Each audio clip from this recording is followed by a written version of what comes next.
लिखो aromatic compound.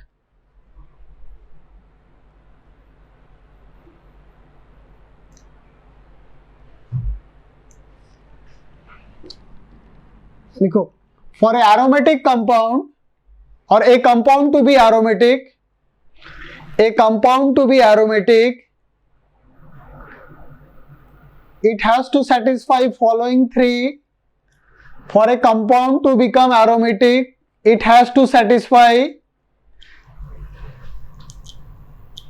three mandatory condition. It has to satisfy three mandatory condition.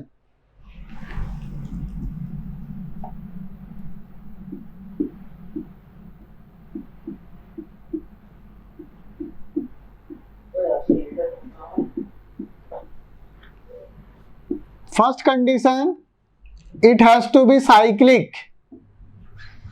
Aromatic कोई compound aromatic होगा या नहीं, इसको हम लोग कैसे आइडेंटिफाई करेंगे? इट हैज टू सेटिस्फाई तीनों मैंडेटरी कंडीशन है, मतलब तीनों को ही सेटिस्फाई करना होगा। पहला कंडीशन क्या है? मॉलिक्यूल को साइक्लिक होना है, the compound has to be cyclic. Second, planar, compound has to be planar. First, compound has to be cyclic. Second, it has to be planar. And third, it must satisfy 4n plus 2 pi complete delocalized electron.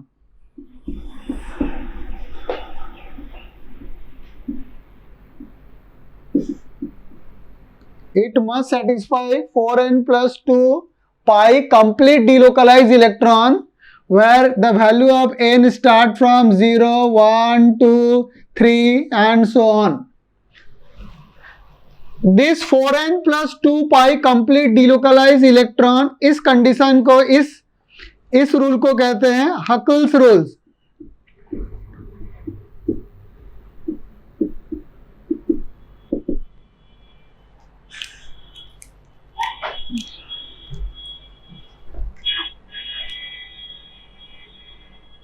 अरे कहां पर रास्ता में बैठे हो क्या कोई?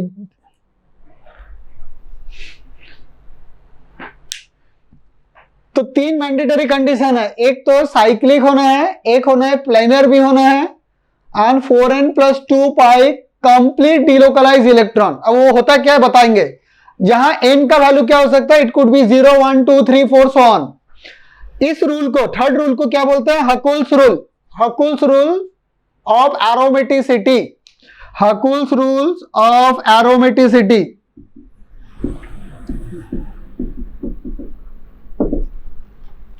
तो what is Huckel's rule? Huckel's rule होता क्या है कि कोई कंपाउंड एरोमेटिक होने के लिए 4n plus 2 pi complete delocalise होना है, where n could be 0, 1, 2, 3, 4 so on, मतलब n will be an integer value. Then it is then ये तीनों कंडीशन सेटिस्फाई हो गया, देन हम लोग बोलेंगे वो कंपाउंड एरोमेटिक है। सो ये एरोमेटिक का रूल है। Then write down anti aromatic. Anti aromatic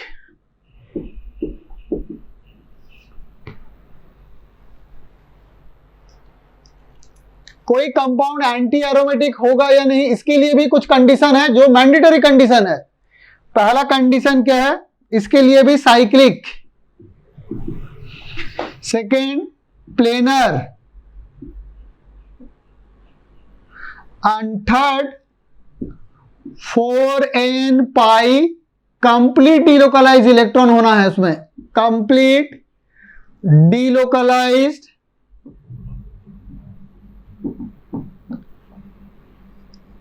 electron. It must have 4n pi complete delocalized electron, where the value of n start from here, n start from 1, 2, 3 and so on. यहां पर aromatic में n start होता है 0 से, anti aromatic में n start होता है 1 से। यहां भी साइक्लिक होना है, इसको भी साइक्लिक होना है, यहां भी प्लेनर होना है, यहां भी प्लेनर होना है। यहां 4n plus 2 के मल्टीपल में पाई इलेक्ट्रॉन होना है, यहां पर 4n के मल्टीपल में पाई इलेक्ट्रॉन होना है। सो ये एरोमेटिक एंटी एरोमेटिक का कंडीशन। नेक्स्ट लिखो non aromatic, third is non aromatic.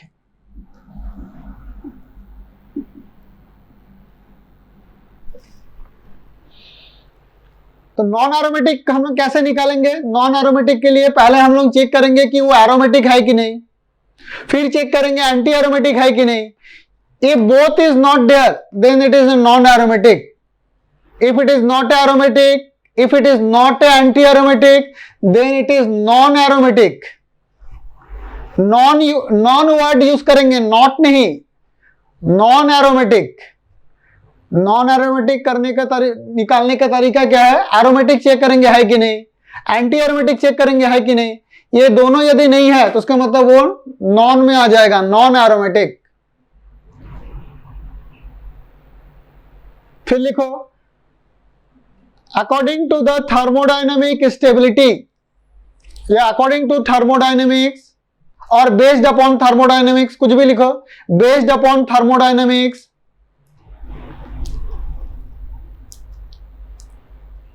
aromatic compounds are more stable than non-aromatic। aromatic compounds are more stable than non-aromatic and non-aromatic compounds are more stable than anti-aromatic। तो stability किसका है सबसे ज्यादा? According to the thermodynamics सबसे ज्यादा stable होता है aromatic, then क्या होता है? नॉन एरोमेटिक, एंड सबसे कम स्टेबल क्या होता है? Anti aromatic. So that is based upon thermodynamics. अब ये हम लोग कैसे आइडेंटिफाई करेंगे? देखो, and what is the meaning of this sentence complete delocalize electron.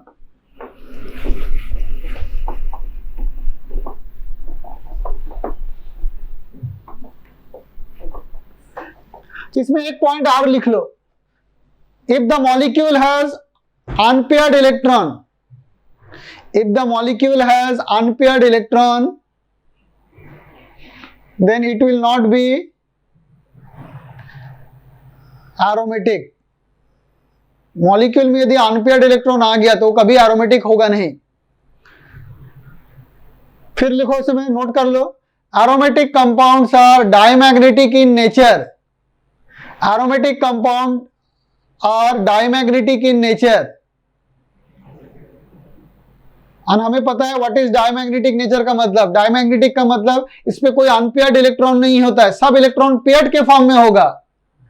In aromatic compound all electrons must be in the form of a paired, कोई भी unpaired electron नहीं होगा। कोई भी अनपेयर्ड इलेक्ट्रॉन का मतलब जब हम लोग काउंटिंग करेंगे, ये जो इसका जो कंडीशन लिखे थे उसमें जो काउंटिंग होगा उसमें अनपेयर्ड नहीं होगा। फिर लिखो anti aromatic compound, anti aromatic compound are paramagnetic in nature.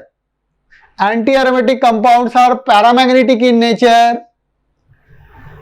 They have two number of unpaired electron, they have two number of unpaired electron. मतलब एंटी एरोमेटिक कंपाउंड के पास दो अनपेयर्ड इलेक्ट्रॉन रहता है and they are paramagnetic, whereas aromatic compounds are diamagnetic and zero unpaired electron.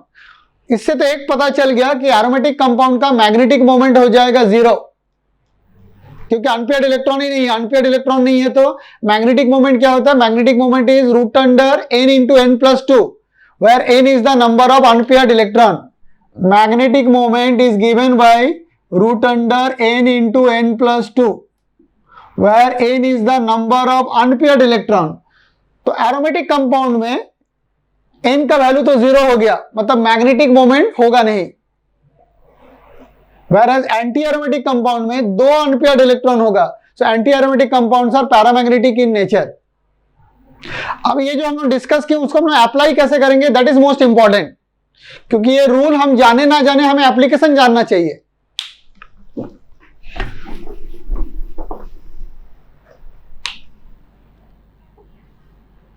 Now let us consider three member ring.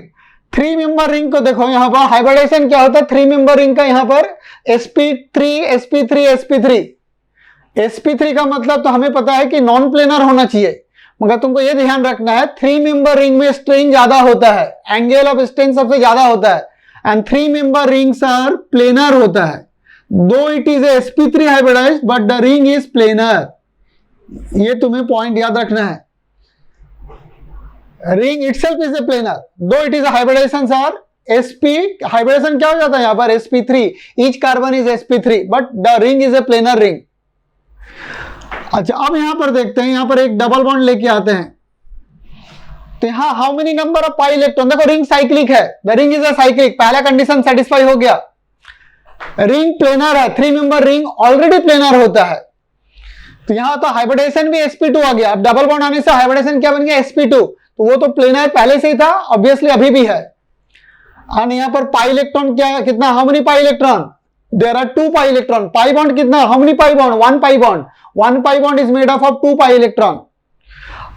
और यहां जो हम लोग कंडीशन डिस्कस किए थे 4n + 2 पाई, यहां पर n का वैल्यू को 0 पुट कर दो, if you put n = 0 then you will get 2 pi.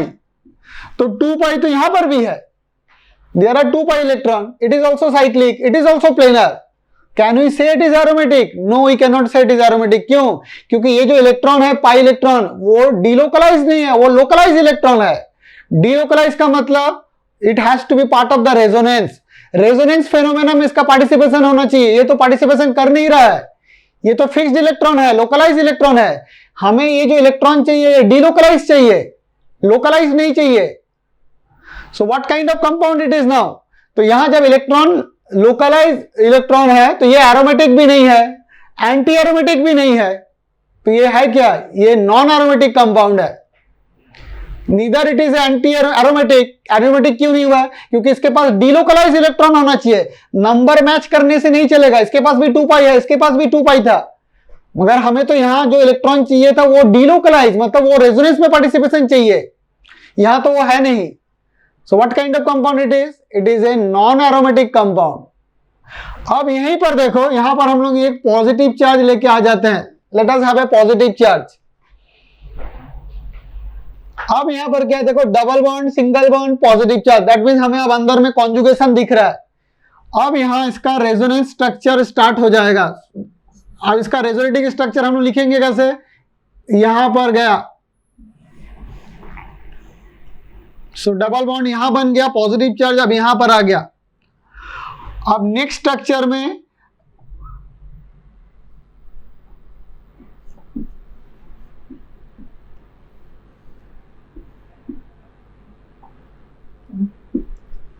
तो देखो पहले पॉजिटिव चार्ज यहां था, देन लेफ्ट में आया, देन राइट में आया, मतलब क्या दिख रहा है, ये जो 2 पाई इलेक्ट्रॉन है ये पूरा रिंग में मूव कर रहा है, it is a complete delocalized electron.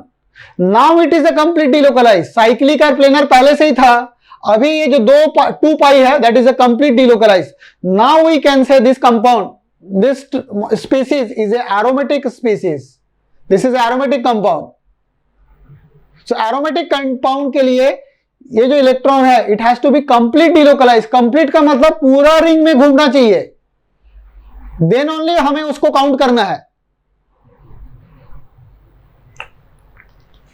Now let us take one. Sir ये कंपाउंड प्लेनर क्यों का रीजन एक बार बता दीजिए। इसका हाइब्रिडेशन क्या है, what is the hybridization of the carbon here, sp2 यहां पर क्या है, sp2 यहां पर क्या है, these are all sp2।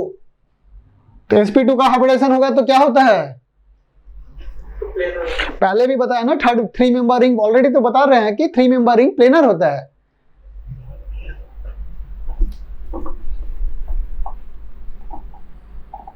And now let us take another example। अब हम लोग यहां पर नेगेटिव लेके आते हैं, चार्ज आ गया, नेगेटिव आ गया। अब देखो फिर से negative single bond double bond, negative single bond double bond, हमें पता है this is a part of the conjugation. Negative क्या है, single bond double bond conjugation में है, उसका मतलब ये यहां शिफ्ट गया।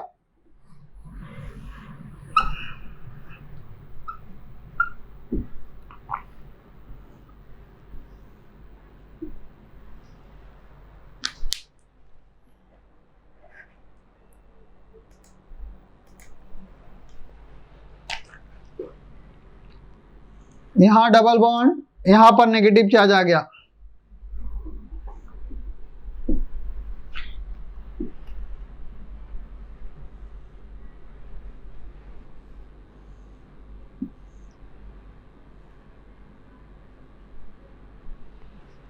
उसके मतलब नेगेटिव चार्ज यहां था, नेक्स्ट यहां पर आ गया, देन राइट में मतलब ऑल कार्बन में पहुंच गया, पूरा रिंग में नेगेटिव चार्ज मूव कर रहा है। सो how many pi electron will count. Now देखो यहां पर जो नेगेटिव चार्ज था वो जब रेजोनेंस में पार्टिसिपेट किया वो पाई में कन्वर्ट हो गया, और जो पाई था फिर नेगेटिव चार्ज में कन्वर्ट हो गया। सो जब नेगेटिव पाई में कन्वर्ट होता है एंड पाई नेगेटिव में कन्वर्ट होता है, तो these are considered to be a pi electron. These all are considered to be equivalent pi electron. So how many equivalent pi electron? 2 and 2 4. So यहाँ total number of pi electron कितने हैं? 4। दो तो यहां दिख रहा है और यहां जो नेगेटिव चार्ज है वो पाई में कन्वर्ट हो रहा है, that means it is also equivalent pi electron. So how many number of pi electron in this? Total 4। दो यहां से और दो यहां से, तो ये कंप्लीटली लोकलाइज भी है, साइक्लिक भी है, प्लेनर भी है। सो ये किसका मल्टीपल में है? 4n का मल्टीपल में है। It is a multiple of 4n। 4n में n का वैल्यू को 1 पुट कर दो, यहां पर आ जाएगा 4 pi. That means what kind of species is this? This is anti aromatic. ये क्या बन गया? एक एंटी एरोमेटिक बन गया। उसके मतलब जब रिंग में है, रिंग में यहां पर रिंग में कोई चार्ज था नहीं, तब ये था क्या था? Non aromatic. जब इसमें पॉजिटिव चार्ज आ गया तब बन गया एरोमेटिक। ये था नॉन एरोमेटिक। Na मतलब नॉन एरोमेटिक, A का मतलब एरोमेटिक, एंड देन अब यहां नेगेटिव आ गया, अब ये क्या बन गया? डबल A मतलब एंटी एरोमेटिक।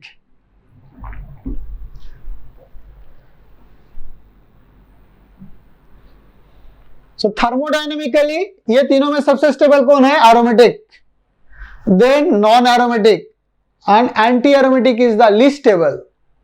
ये थर्मोडायनेमिकली ये पाया गया है।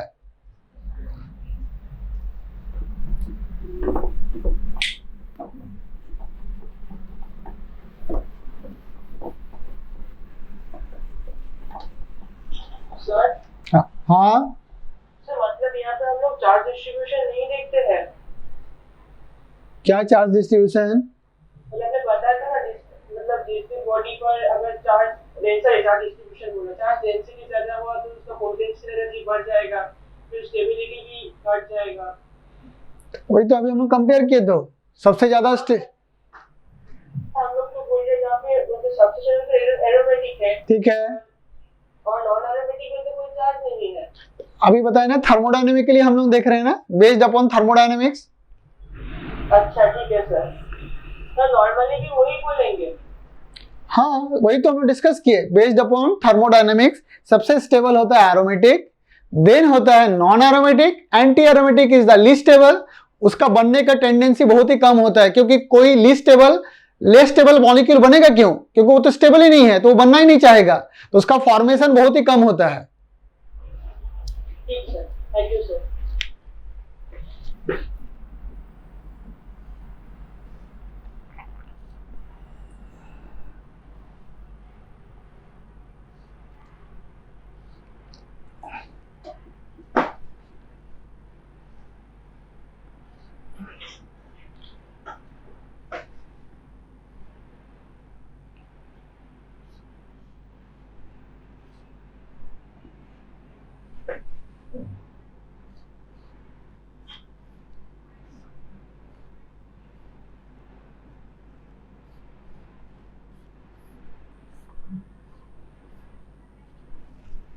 चलो लिखो question, identify which are aromatic, anti aromatic, non aromatic. Identify which are aromatic, anti aromatic, non aromatic.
चलो बताओ ए क्या होगा, what is A? It is non aromatic. क्यों? क्योंकि यहां पर देखो इधर इलेक्ट्रॉन यहां नहीं मूव कर रहा है। अच्छा यहां पर क्या होगा? बी। हाँ देखो यहाँ पर 2 पाई डिलोकलाइज तो हो रहा है यहाँ पर, मगर यहाँ नहीं हो रहा, इस रीजन में नहीं हो रहा, कंप्लीट नहीं हुआ, पार्शियल हुआ, यहां से यहां तक गया। हमें तो कंप्लीट चाहिए, यहां से पाई इलेक्ट्रॉन यहां से यहां चला गया, मगर यहां तो नहीं गया क्योंकि इसका हाइब्रिडेशन क्या है? sp3। इसका मतलब कंप्लीट डिलोकलाइज नहीं हुआ, सो it is also non aromatic. यहां पर देखो इस रीजन में नहीं हुआ, इसको भी क्या बोलेंगे? Non aromatic. नॉन एरोमेटिक क्योंकि यहां पर भी हाउ मेनी पाई इलेक्ट्रॉन? 4 पाई तो है, मगर यहां तो हुआ नहीं डिलोकलाइजेशन। डिलोकलाइजेशन केवल यहां से यहां तक ही हुआ, द होल रिंग में नहीं हो पाया। हमें कंप्लीट डिलोकलाइजेशन चाहिए, जो है नहीं यहां पर। यहां पर भी क्या देखो, ऊपर में नहीं हो रहा, यहां से यहां पर हुआ डिलोकलाइजेशन, डबल सिंगल डबल इस रीजन में हुआ, यहां तो नहीं हुआ, तो ये भी नॉन एरोमेटिक। अब यहां पर क्या है? Double bond single positive. अब बताओ यहां पर कंप्लीट डिलोकलाइज है, so now it is anti aromatic. ए मतलब anti aromatic. 4 pi complete delocalize electron. अब यहां पर नेगेटिव सिंगल, अब यहां पर देखो ये यहां गया, फिर यहां रेजोनेंस करके यहां चला आएगा, तो यहां पर 2 नेगेटिव चार्ज को हम लोग पाई काउंट करेंगे क्योंकि नेगेटिव चार्ज रेजोनेंस करने के बाद वो पाई में कन्वर्ट हो रहा, so it is equivalent pi. 2 4 6 incomplete delocalization है, so this is aromatic compound. This compound is aromatic compound. यहां पर देखो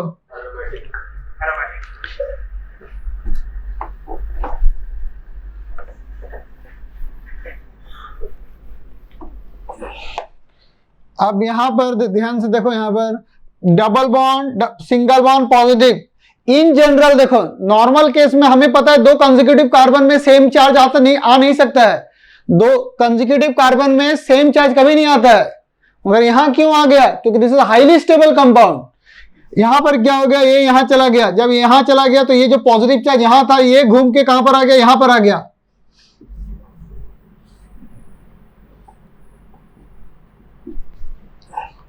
अब नेक्स्ट, अब ये यहां चला गया तो पॉजिटिव चार्ज जो यहां था वो फिर यहां पर आ गया।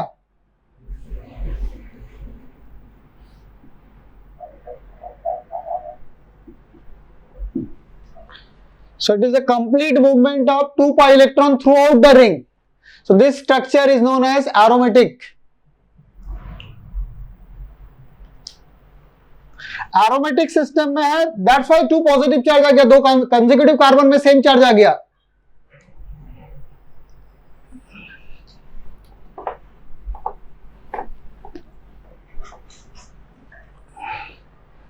What is this compound? Aromatic. It is also aromatic. Benzene aromatic है। यहां पर चेक करना है, यहां पर क्या है? एरोमेटिक।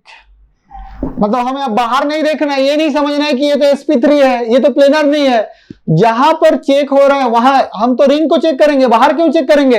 एरोमेटिक तो रिंग सिस्टम के लिए होता है, तो हमें रिंग चेक करना है, बाहर ये नहीं देखना है कि sp3 चला गया, यहां पर ये कार्बन प्लेन में नहीं है, यहां पर सब प्लेन में नहीं है, हमें तो रिंग को चेक करना है। तो ये प्लेनर है, ये एरोमेटिक है, मतलब ओवरऑल मॉलिक्यूल एरोमेटिक है। If this is aromatic, if ring is aromatic, then a whole compound is said to be aromatic. अब यहां पर जैसे नाइट्रोजन में अब यहां पर देखो नाइट्रोजन में लोन पेयर है और नाइट्रोजन के साथ एक सिंगल बॉन्ड भी है हाइड्रोजन के साथ, तो यहां पर lone pair, single bond, double bond, single bond, double bond, complete delocalization of 6 pi electron, so it is a aromatic compound. इस कंपाउंड का नाम है, याद रखना है name, the name of this compound is pyrrole.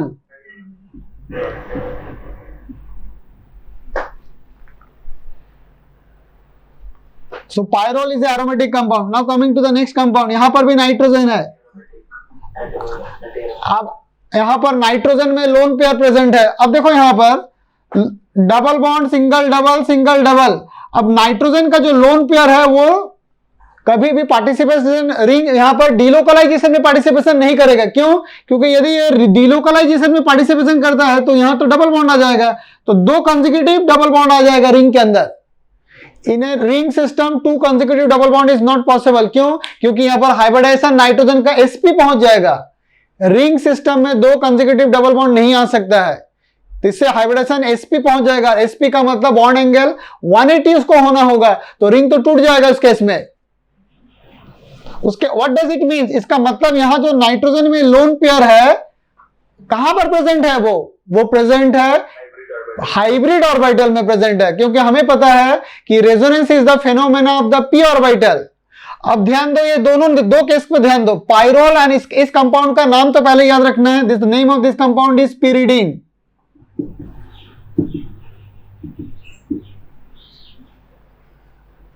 इस नाइट्रोजन में भी लोन पेयर है, यहां पर भी नाइट्रोजन में लोन पेयर है। Now let us compare the pyridine and pyrrole. This compound is known as pyridine and this compound is known as pyrrole.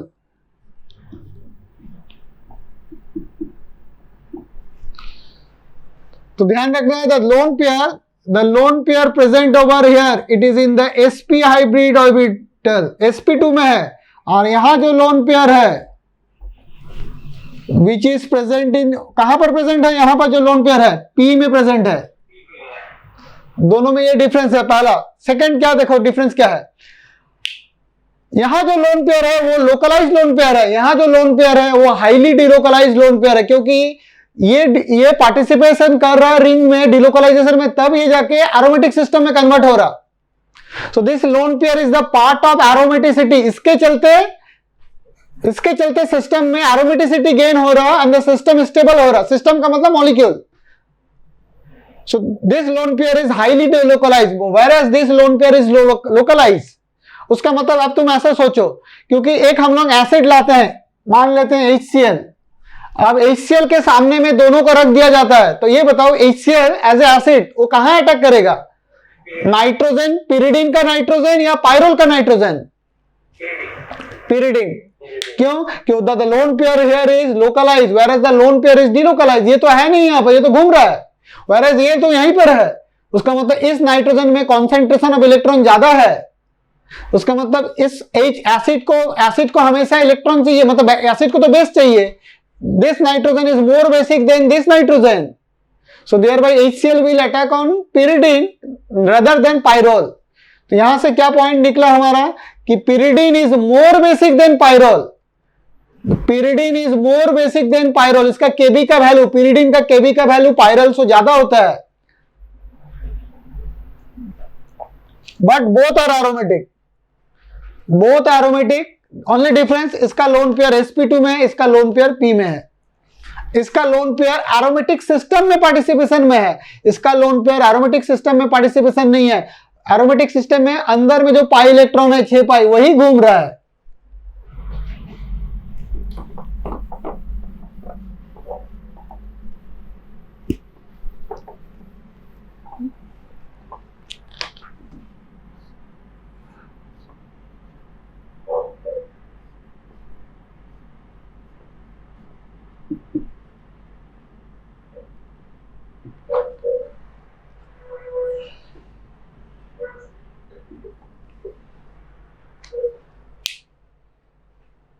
Nitrogen 1 and nitrogen 2।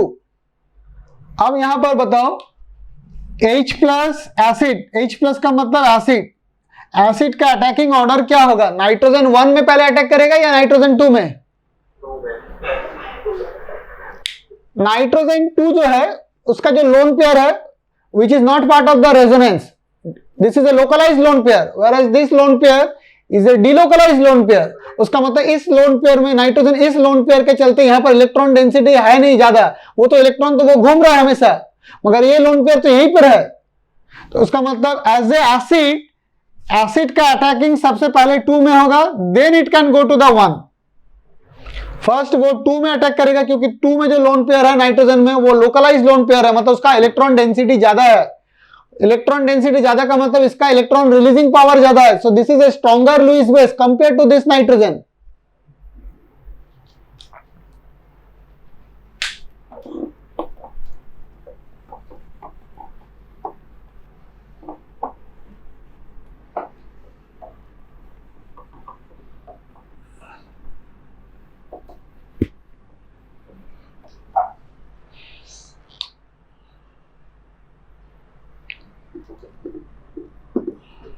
Now coming to this compound, the name of this molecule is known as furan.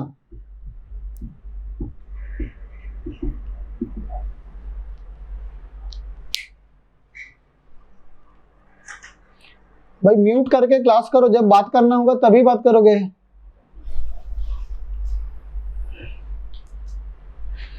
So this is a furan compound. यहाँ इस oxygen में दो loan pair है, दो loan pair है यहाँ पर. अब यहाँ पर दो लोन पेयर में only one of the lone pair is the part of the resonance. उसके मतलब one of the lone pair sp2 में है and another lone pair जो रेजोनेंस में पार्टिसिपेशन कर रहा है that is in the p orbital. दो लोन पेयर में से एक लोन पेयर sp2 में है, एक लोन पेयर p में है. जो p में है वो पार्टिसिपेशन कर रहा है रेजोनेंस में. So what kind of molecule furan? Furan is a aromatic molecule. Furan में ऑक्सीजन के ऊपर दो लोन पेयर है, whereas one of the lone pair is sp2 hybrid orbital, another lone pair is in the part of the p orbital. दो में से कोई एक sp2 में है, कोई एक p में है. जो p में है वो highly localized, delocalized है. So that means this is also aromatic system. The name of this molecule is thiopene.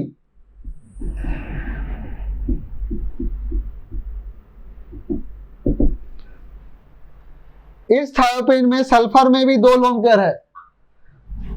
One of the lone pair is in the sp2 and another. Sir पता कैसे किसी element का जो electron है वो कहाँ पर है, मतलब p ऑर्बिटल में या फिर हाइब्रिड में है? वो जो हम बता रहे हैं अभी पता चल रहा है तुमको? हाँ सर, नहीं याद रखना पड़ेगा. अब तुम याद रखो या तुम समझो, ये तुम पे तो डिपेंड करेगा ना. अभी हम बता रहे हैं ना जो दो लोन पेयर है, one of them is the sp2, एक p में होगा तभी तो रेजोनेंस में पार्टिसिपेशन करेगा. दो एक साथ कैसे p में होगा? दो एक साथ p में होगा तो कैसे पार्टिसिपेशन होगा?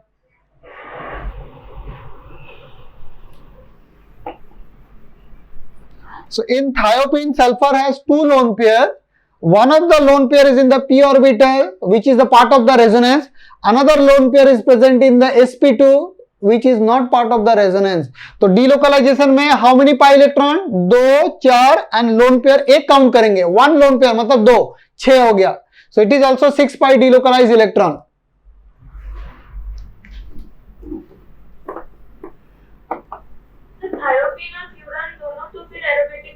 हाँ दोनों एरोमेटिक है, whether it is a furan और whether it is a thiophene, both aromatic.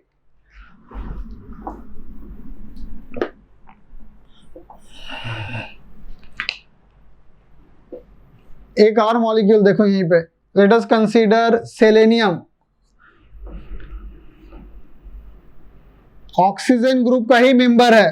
Oxygen से नीचे ग्रुप 16, ऑक्सीजन से नीचे सल्फर, सल्फर से नीचे सेलेनियम. यहां पर भी दो लोन पेयर है.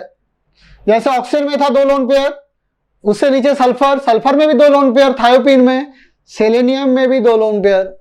मगर है क्या यहाँ पर दो लोन पेयर है, और यहाँ जो लोन पेयर है it is not part of the resonance phenomena.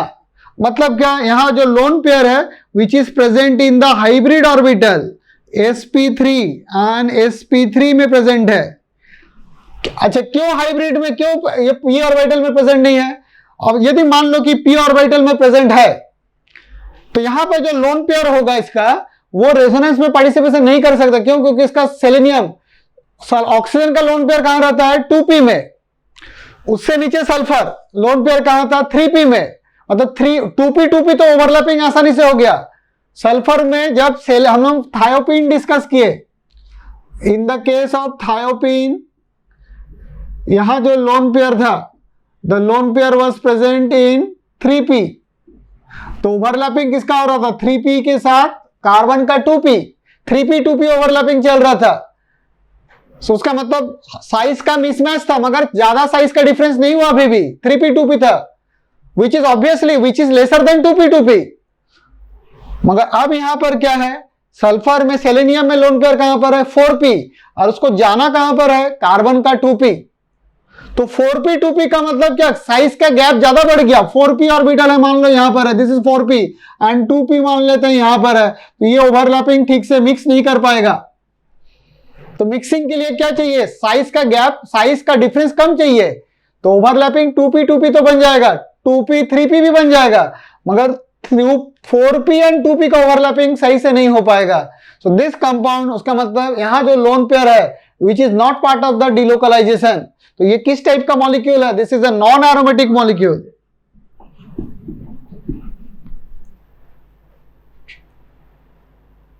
So this is a non-aromatic molecule, ध्यान रखना है ये पॉइंट।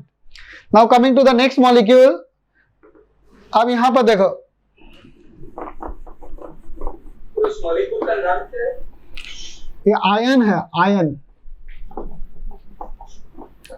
ये बोला आयन है ना? नहीं सर, जो पिछला वाला टॉपिक है सेलेनियम वाला, उस तरह का कोई नाम जरूरत नहीं है, सब बहुत मॉलिक्यूल है ना, सब किसका नाम याद रखोगे? अच्छा यहां पर देखते हैं, double bond single bond, double bond single bond, double bond and positive charge.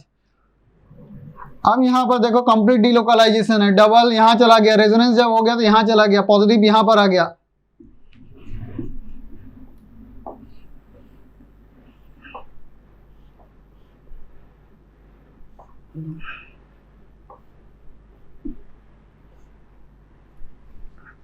तो देखो पॉजिटिव यहां था, यानी हम लोग नंबरिंग कर देते, मान लो नंबरिंग कर दिया 1 2 3 4 5 6 7, इसमें टोटल 7 कार्बन है। अभी पहले पॉजिटिव चार्ज कार्बन 1 में था, 1 के बाद देखो वो कार्बन किस में आ गया? कार्बन 6 में आ गया, फिर कहां चला जाएगा? कार्बन 4 में चला जाएगा। कार्बन 4 मतलब क्या है? ये जो पॉजिटिव चार्ज है ये क्या है? Complete delocalized. So how many pi electron? 2 4 6। So that means this is a aromatic molecule or ion rather. The name of this is tropylium. Rather tropylium, TROPYLIUM. So this is an aromatic system. याद रखना aromatic है ये। यहाँ पर 2 देखो 4 पाई है, anti aromatic. This is aromatic. This is anti aromatic.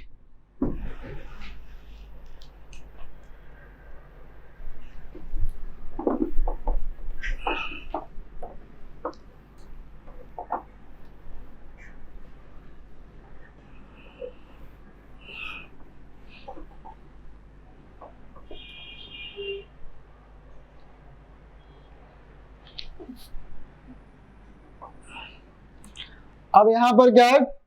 2 4 6 8, 8 पाई है ना, यहां पर total number of pi electron कितना है? 8 पाई। यह होना क्या चाहिए था? ये एंटी एरोमेटिक। एंटी एरोमेटिक में किसके मल्टीपल में होता है? 4n पाई, 4 का मल्टीपल में होगा, 4 पाई 8 पाई 12 पाई 16 पाई एंड सो ऑन। तो यहां पर ये होना चाहिए था एंटी एरोमेटिक, मगर ये है नॉन एरोमेटिक। नॉन एरोमेटिक होता है ये, इस फॉर्म में एग्जिस्ट नहीं करता है, ये एग्जिस्ट करता है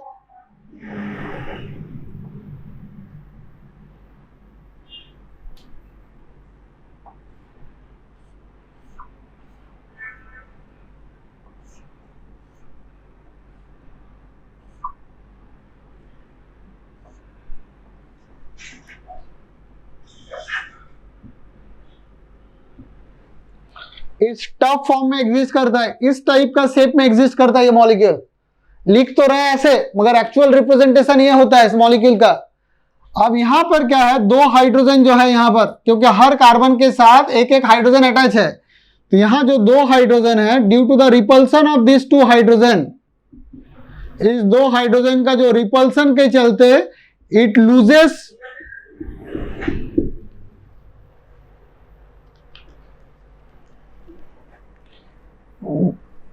भाई बार बार बता रहे हैं कि अब म्यूट करके क्लास करो। सोरेश,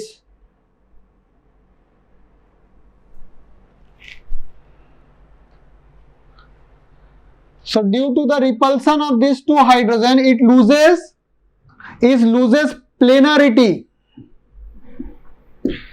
due to the repulsion of this two hydrogen, ये दो हाइड्रोजन का रिपल्सन के चलते ये प्लेनरिटी लूज कर जाता है, मतलब the molecule is now become non planar.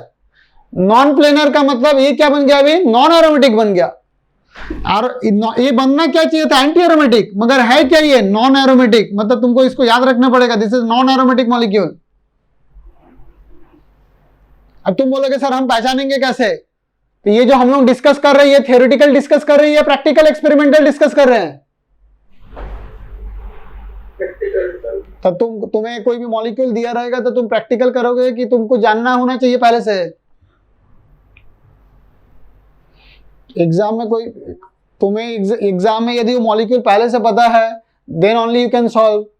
तुम अपने हिसाब से कैसे बना लोगे, तुम अपने हिसाब से तो रूल अप्लाई करोगे, मगर उसे तुम एक्सपेरिमेंटल कंडीशन को उस रूल से वैलिडेट होना चाहिए। तो इसीलिए जो बता रहे हैं उसको तुम्हें याद रखना पड़ेगा। ये क्या है, दिखने में क्या दिख रहा है, it is like a anti aromatic, क्योंकि उसी फॉर्म में है, double single double single double single double 8 पाई दिख रहा है यहाँ पर। 8 पाई मतलब 4 का मल्टीपल में है, तो वो तो होना चाहिए था एंटी एरोमेटिक, मगर ये तो इस फॉर्म में रहता नहीं है। एक्सपेरिमेंटल में क्या पाया गया, इस फॉर्म में रहता है, टफ शेप में, टफ फॉर्म में रहता है वो। दो हाइड्रोजन का रिपल्सन के चलते ये प्लेनरिटी लूज कर जाता है। So now it become a it is a non aromatic compound, planar भी नहीं है, नॉन प्लेनर है ये। सो this is a non planar and non aromatic.